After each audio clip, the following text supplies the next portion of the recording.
Hello friends, welcome to Maruti academy YouTube channel. વિદ્યાર્થી મિત્રો, તમને ખબર હશે કે અમે યુટ્યુબ સિરીઝ ચલાવી રહ્યા છીએ કે જેમાં 13 ડે ડોઝની વાત કરવામાં આવી છે. આજનો દિવસ છે ચોથો અને આજે આપણે વાત કરવાના છે અધ્યાપન સૂત્ર વિશે. જી વિદ્યાર્થી મિત્રો, અધ્યાપન સૂત્ર છે જે તમને અવારનવાર 5 માર્ક્સના ક્વેશ્ચનમાં પૂછાઈ જતું હોય છે, જેને આપણે ફક્ત 2 જ મિનિટમાં સમજીએ. તો સૌથી પહેલા તો અધ્યાપન સૂત્ર છે અને આપનાર કોણ છે? તેને આપનાર છે હર્બર્ટ સ્પેન્સર.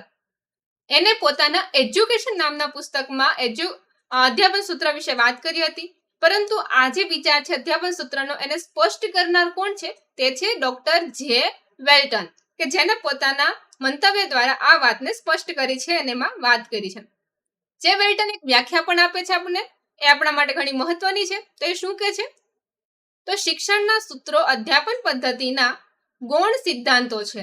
શિક્ષક પોતાના અધ્યાપનની સફળતા માટે તેનો ઉપયોગ કરી શકે છે. સફળ અધ્યાપન માટે તે માર્ગદર્શક સ્તંભ છે.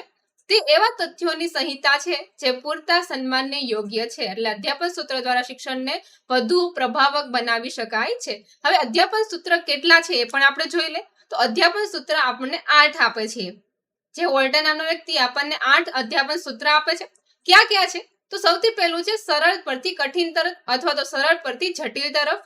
બીજું છે જ્ઞાત પરથી અજ્ઞાત તરફ. ત્રીજું છે મૂર્ત પરથી અમૂર્ત તરફ.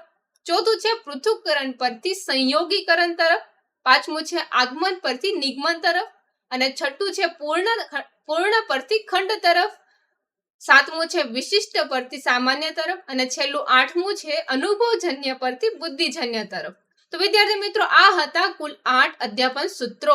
અને કોને આપેલા છે? આપણને જે વોલ્ટને આપેલા છે. અને વાત સૌપ્રથમ કોને કરી હતી? હર્બર્ટ સ્પેન્સરે કરી હતી. તો વિદ્યાર્થી મિત્રો, તમને જો અમારો આ શોર્ટ્સ ગમ્યો હોય તો વધુ તમારા મિત્રોને શેર કરો અને તેને લાઈક કરો. ત્યાં સુધી ફરી મળીએ. આવજો, બાય.